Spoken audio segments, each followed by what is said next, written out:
Hello, Elevation Health family. This is Dr. Dave Yachter. I'm going to fill in the blanks just in case you missed, or even if you attended last week's Healing Your Broken Brain workshop. Still getting a lot of questions and overwhelming feedback, how great the event was.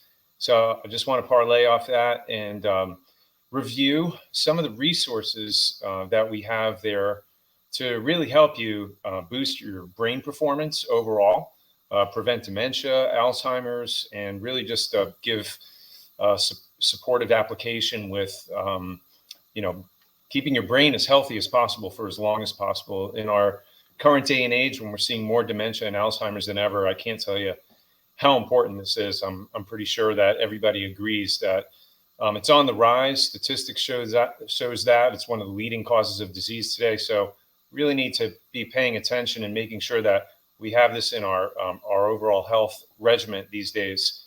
So just in brief review, some of the points that we made in the workshop. Number one is to look and see what's in your medicine chest. You know, your prescriptions that you're taking, over-the-counter drugs.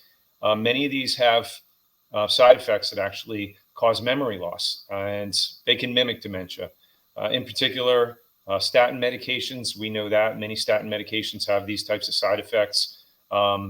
Anti-anxiety medications, anti-seizure medications, these were some of the things that we mentioned. That was the first thing.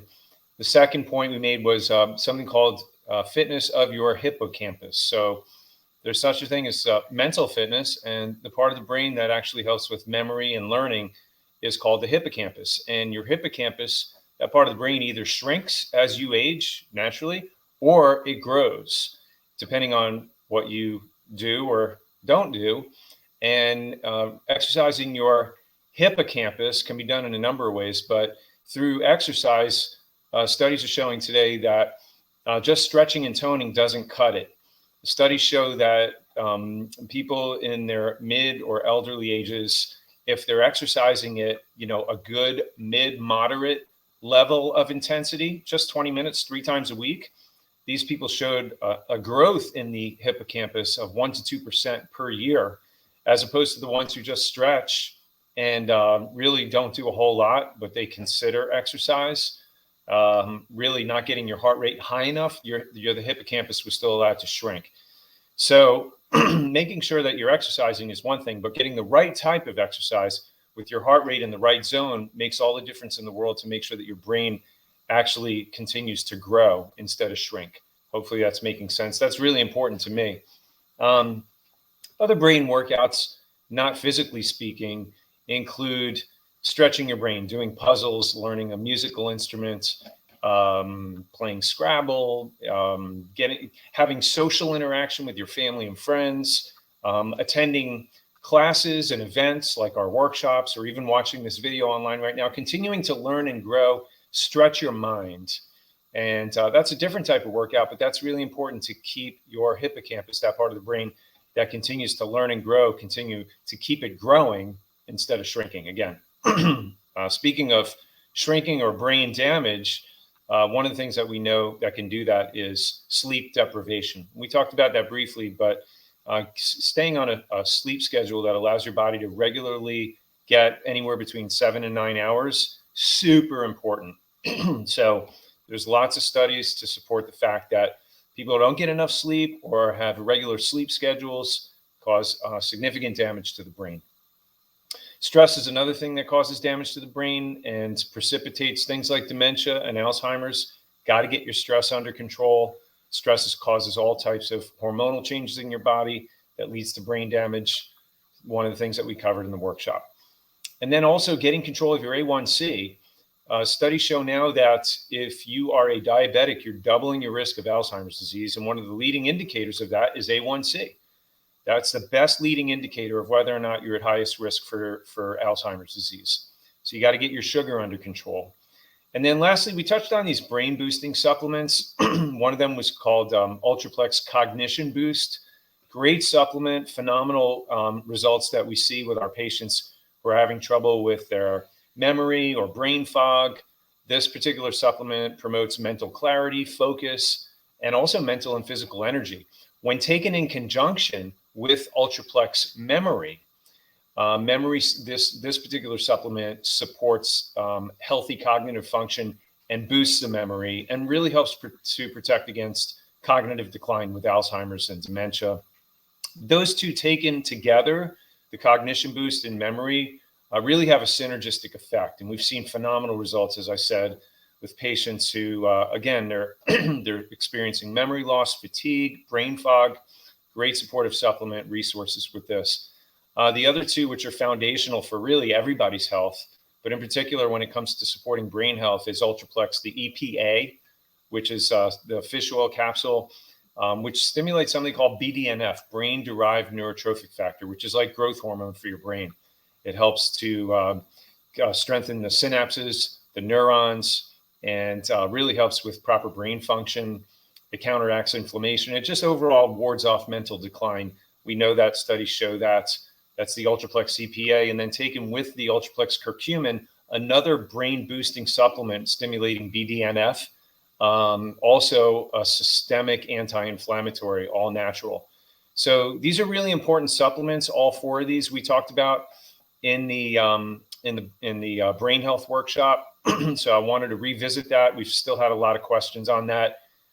Great resources if boosting your brain performance right now is important to you, and if it's on your radar. Another thing that cannot be overlooked is toxicity, eliminating toxins. And the most common causes contributing to the daily accumulation of toxins in your body is, again, prescription and over-the-counter drugs, vaccines that we may have had in the past, whether it be childhood vaccines or flu vaccines because of the thimerosal and the mercury and amalgam fillings, herbicides and pesticides. We know that it's sprayed on virtually 70% of it is on the soy and the corn, which goes into the livestock, the chickens, the cows, lamb, fish, and we're eating all these things. So it's going into us if we're not eating all organic, non-GMO sources, which is really hard to do. But obviously the recommendation is to try to choose those foods. Lead and mercury, we know it's in our many of our water sources, most of the water sources in some level, and in cosmetics as well. And then we have, the plastics and all these other things that are contributing to us not feeling well. And the question is, it's not if we're toxic or not. The question is, how toxic are we? And unless you really have your level of toxicity tested, you don't know how toxic you are. But if you're experiencing things like chronic fatigue, brain fog, memory loss, other common symptoms are depression and anxiety, sleep loss, insomnia, muscle and joint pain, weight loss resistance is another one. All can be contributed to toxicity or coming from toxicity. So it pays to get your toxicity levels tested to know whether or not a lot of these symptoms that you're having are coming from this, or to head it off before it actually rears its ugly head.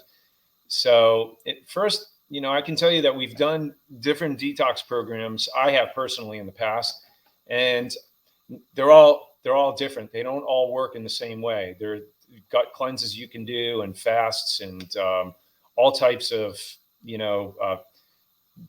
fancy fads that are to be found on the internet and through social media, and they all seem like a good idea. But at the end of the day, the question is, does it help your body heal? Does it reduce the inflammation at the cellular level? Does it heal up the cell? Does it teach the cell how to detoxify? Does it cleanse the cell? And does it get the metals out of the deeper tissues, like the lead and the mercury? And is it able to cross the blood-brain barrier? And after doing this for 30 years, I'm really only aware of one system that can actually do that. So that's why we don't do anything else except the true cellular detox. And it's a 3-step program. At first, you start with seeing your level of toxicity, because as you go through the program, you want to revisit that test and look and see the evidence of your toxicity levels coming down. So we measure cellular inflammation with a meta-oxy urine test, and we also look at the visual contrast sensitivity test. These two tests, along with a questionnaire, tell us how toxic you are. And then the first step is preparing your body for detox. That's the first 30 days. and then you retest it to see your toxicity levels go down. And then you go into the body phase for the next 30 days.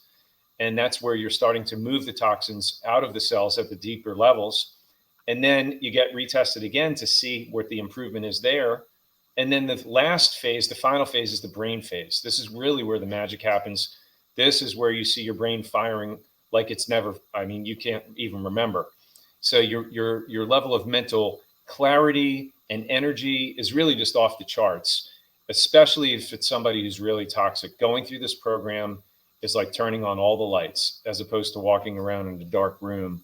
You really don't know it until you go through it and you experience it. It's like black and white. It's like night and day. It is a game changer. It is a life-changing experience.